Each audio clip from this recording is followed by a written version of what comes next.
ওম নমঃ শিৱায়। শিৱসাগৰৰ নাজিৰাস্থিত অগ্নিনাভ বাবাৰ মন্দিৰত আকৌ এবাৰ সংঘটিত হৈছে এক অলৌকিক ঘটনা।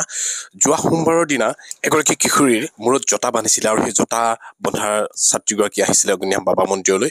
আৰু অগ্নিনাভ বাবা মন্দিৰৰ মূল সেৱকী শিখা মজিন্দৰ বেজবৰুৱাই তেওঁক কিছু দিহা পৰামৰ্শ দিছিলে আৰু বাবাৰ ওচৰত আশীৰ্বাদ লৈছিলে। তেওঁ এই পৰৱৰ্তী সময়ত তেওঁৰ জটাবিলাক কি হ'ল সবিশেষ আজি এই ছাত্ৰীগৰাকী বা তেওঁৰ মাতৃ আছে, মাতৃৰ মুখেৰে সকলো শুনিবলৈ পাব। গতিকে আপোনালোকে ভিডিঅ'টো স্কিপ নকৰাকৈ শেষলৈকে চাব। আৰু যিহেতু অগ্নিনাভ বাবা ডিজিটেল মন্দিৰ ৰূপে খ্যাত, আপোনালোকে এই ভিডিঅ'ৰ সন্মুখতো যদি বাবাক স্মৰণ কৰে তেতিয়া আপোনালোকৰ মনৰ কামনাবিলাক সিদ্ধি হ'ব।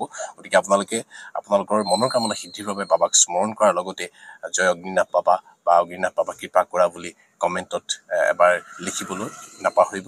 আৰু লগতে আপোনালোকে ভক্তসকলৰ বাবে যিমান পাৰে সিমান ভিডিঅ'টো শ্বেয়াৰ কৰি দিব। আপোনালোকক অগ্নিনাভ বাবাই আপোনালোকৰ মনোকামনা সিদ্ধি কৰিব। সকলোকে ধন্যবাদ জনাইছোঁ। আপোনালোকে ভিডিঅ'টো ক্লিক কৰি অগ্নিনাভ বাবাৰ প্ৰতি আপোনালোকৰ যি শ্ৰদ্ধা ভক্তি প্ৰকাশ কৰিছে। অগ্নিনাভ বাবাই সকলোৰে দুখ দুৰ্দশাবিলাক দূৰ কৰক। আৰু যিহেতু শাওণ মাহ আহি আছে, সকলোৱে এবাৰ অগ্নিনাভ বাবা মন্দিৰলৈ যাবলৈ চেষ্টা কৰিব। লগতে চেনেলটো যিসকলে এতিয়ালৈকে ছাবস্ক্ৰাইব কৰা নাই, আপোনালোকে চেনেলটো ছাবস্ক্ৰাইব কৰিব। এইগৰাকী সেই ছোৱালীগৰাকী যিগৰাকীৰ মূৰত জটা দেখিছিলে আপোনালোকে, বৰ লেপি দিয়াৰ নিচিনাকে হৈছিলে জটা। যোৱা সোমবাৰে দিয়া আছিলে ভিডিঅ'টো। আৰু এই আপোনালোকক দেখাইছো তেওঁৰ জটা বাবাই যেনেধৰণে দিলে আৰু খুদো দিলে সেই জটা। মাতৃৰ মুখে কথাখিনি শুনক আপোনালোকে আৰু হৃদয়ৰ পৰা বাবাক সদায় স্মৰণ কৰিব। বাবাই সকলোকে কৃপা প্ৰাপ্তি দিয়ক তাৰে প্ৰাৰ্থনা জনাইছো। এইধৰণে চবেই যাতে ফল প্ৰাপ্তি পাওক। আৰু যেনেধৰণে বাবাই এইটোৱে ক'ব বিচাৰিছো, যেনেধৰণে বাবাই আজিকালি ফল প্ৰাপ্তি দিয়ে তেনেধৰণে তেওঁ পটককে অসন্তুষ্ট হয়, মানে পটকে হৈ যায়। মাতৃৰ মুখেৰে সেইদিনা কথাখিনি শুনিছিলে। আজি আকৌ অকণমান ছুটিকে হলেও আপুনি কৰি দিয়ক কথাখিনি, আৰু সেইদিনা কেনেকৈ সকলোখিনি বহুত এবাৰ কৰি দিয়ক। নমস্কাৰ, জয় জয়তে মই অগ্নিনাভ বাবাক শত সহস্ৰকোটি প্ৰণাম জনাইছো। শিখা বাইদেউ মোক শত সহস্ৰকোটি প্ৰণাম। আমি যোৱা সোমবাৰে আহিছিলো, মোৰ ছোৱালীৰ চুলিত জদাভাগ ধৰিছিলে। তাৰপিছতে ইয়াত আমাৰ চাকি বন্তি দিলো, প্ৰায় যেনেকে ক'লে তেনেকে পূজা ভাগ কৰিলো। কৰাৰ পিছতে আমি ঘৰলৈ গলো, কাৰণ পিছদিনাখন অম্বুবাচী মিলিব বুলি আমি দৌৰাদৌৰিকে গৈ আমাৰ ধৰক 12টা 12:30মান বাজিছে। তেতিয়াই গৈ পেলাই আমি কি কৰিলো, ছোৱালীক মই গা ধুৱাই দিলো। বাঁহী গাটো ধুৱাই পজল দি আকৌ ধুৱাইলো। ধুৱাই পেলাই ইয়াৰ পৰা বৰচাকিৰ পৰা যি তেল দিছিলে তেল মাথাত সানি মই মানে অলপ অলপকে পনিয়াই দিলো মূৰটো। পনিয়াই দিওঁতে তলত যি ভাগ জটা আছিলে, তলৰ জটা ভাগ লগে লগে খুলি গৈছে। বৰচাকি তেল দিয়াৰ পিছতে লগে লগে খুলি গ'ল।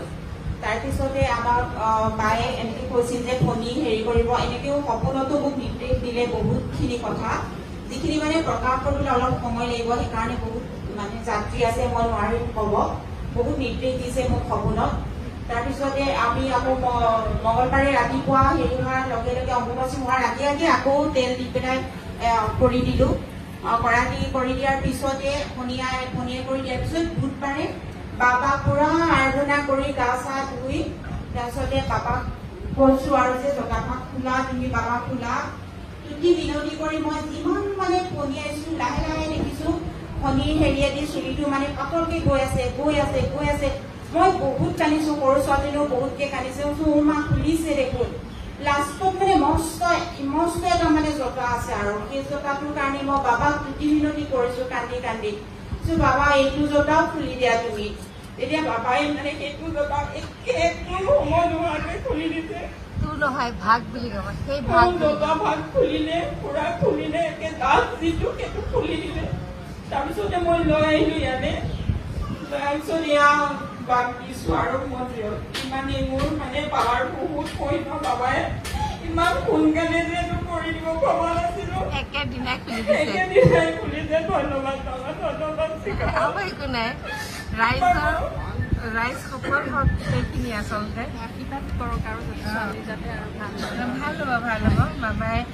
আৰু তেখেতক সপোনত দেখুৱালে, কি কৰিব লাগিব সেয়াও দেখালে। আৰু মই যি ধৰণে তেওঁক বিধান দি পঠিয়াইছিলো সেই ধৰণে কৰিলে। আৰু বাবাক জনাইছিলো যে জটাভাগ যি ধৰণে লাগিছিলে সৰি যাওক, আৰু উপায়টো নাই, যিহেতু অলপমান চুলি তেওঁৰ অলৰেডি সৰিলেই। তাৰ পিছৰখিনিও সেইকাৰণে জনাইছিলোঁ বাবা সম্পূৰ্ণ কৰি যাওক বুলি আৰু সঁচাই একেদিনাখিনি সম্পূৰ্ণ কৰিছে সেয়াই আচলতে বাবাৰ যদি আপোনালোকে কিবা আগবঢ়ালে আন একো ভাবিলে আহিম বুলি ভাবিছে কিবা এটা ভাবিছে সেইটো পাহৰি নাযাব আৰু যিকোনো মন্দিৰে হওক নামঘৰে হওক য'তেই হওক যেতিয়া আমি কিবা এটা ফল পালে আমি যাম বুলি ভাবো সেইটো সাধাৰণতে পাহৰি যোৱা হয় আৰু ভগৱানেও পাহৰাই দিয়ে সেইকাৰণে কি কৰিব লাগে তেনে ক্ষেত্ৰত কাগজ এখনত লিখি লৈ থব লাগে তেতিয়া মানুহৰ মনত পৰি যায় এই কামটো কৰি মই আমুকটো এনেকে আগবঢ়াইছো ভগৱানেও পাহৰাই আচলতে সেইকাৰণে সদায় কাগজ এখনত লিখি থব লাগে ফল প্ৰাপ্তি হোৱাৰ পিছত আহিব লাগে তেখেতৰ এতিয়াতো নতুনকে চোৱা ভিডিঅ' সকলোৱে গম নাপাব আচলতে ছোৱালীজনীৰ শান্তি হোৱা 6-7 বছৰ 6-7 বছৰ হৈছিলে হোৱাৰ পিছত তেওঁ মানে পিৰিয়ডছটো মান্থলি নহয় সেই পিৰিয়ডটো তেনেকে 6-7 মাহৰ মূৰত হয় শান্তি হোৱা 7-8 বছৰ হ'ল ন তাৰপিছতে মাকে মানে বাবালে সেৱা জনাই পেলাই বাবাক ক'লে যে তেওঁক নিয়মীয়া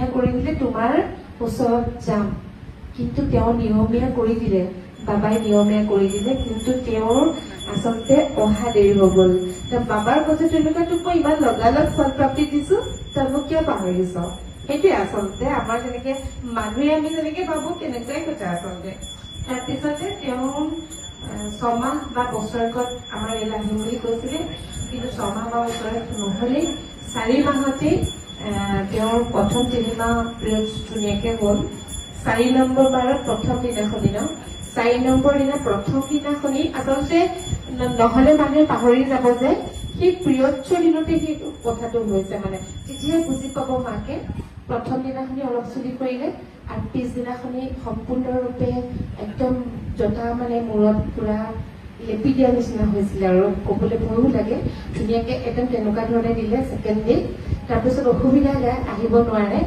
8 দিনত আমাৰ ইয়াতে আহি পেলাই তাৰপিছত জনালেহি আৰু সেইখিনি বিধান সেইমতে কৰিলে কৰাৰ পিছতে জটাভাগ খোল খালে আজি সেইভাগ বাবাক আকৌ চমজাই দিছে অৰ্পণ কৰি দিছে আৰু সপোনত দেখুৱালে আৰু কিবা কিবি বাবা বিচাৰিলে সেয়া দেখুৱালে সকলোকে আপোনালোকক দেখুৱাইছো আচলতে আন কথা একো নাই বাবাক যি ধৰণে মানিছে সেই ধৰণে হৃদয়ৰ পৰা মানক আৰু এনেকুৱা কোনো কথা নাই শৰাই দিব লাগে বুলিও কথা নাই আপোনালোকে মনৰ পৰা ভাবক এখন শৰাই আমি ৰাজহুৱাভাৱে সদায় দিওঁ তাতে ৰাইজৰ কাৰণে দিওঁ আপোনালোকৰ ভক্তসকলৰ কাৰণে দিওঁ তাতে সেৱা ল'ব যেনেকৈ এভাগ ৰাজহুৱা চাকি থাকে সেইধৰণে এভাগ ৰাজহুৱা শৰাই থাকে তাতে আপোনালোকে সেৱা ল'ব যেতিয়া ফল প্ৰাপ্তি হ'ব এদিন আহি বাবাক দেখা দি কথাষাৰ জনাই যাব ইমান কিবা ক'ব আছিলে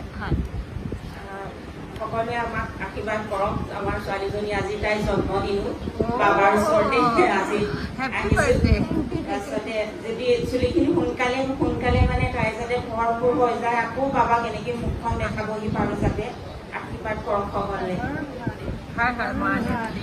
জয় বাবা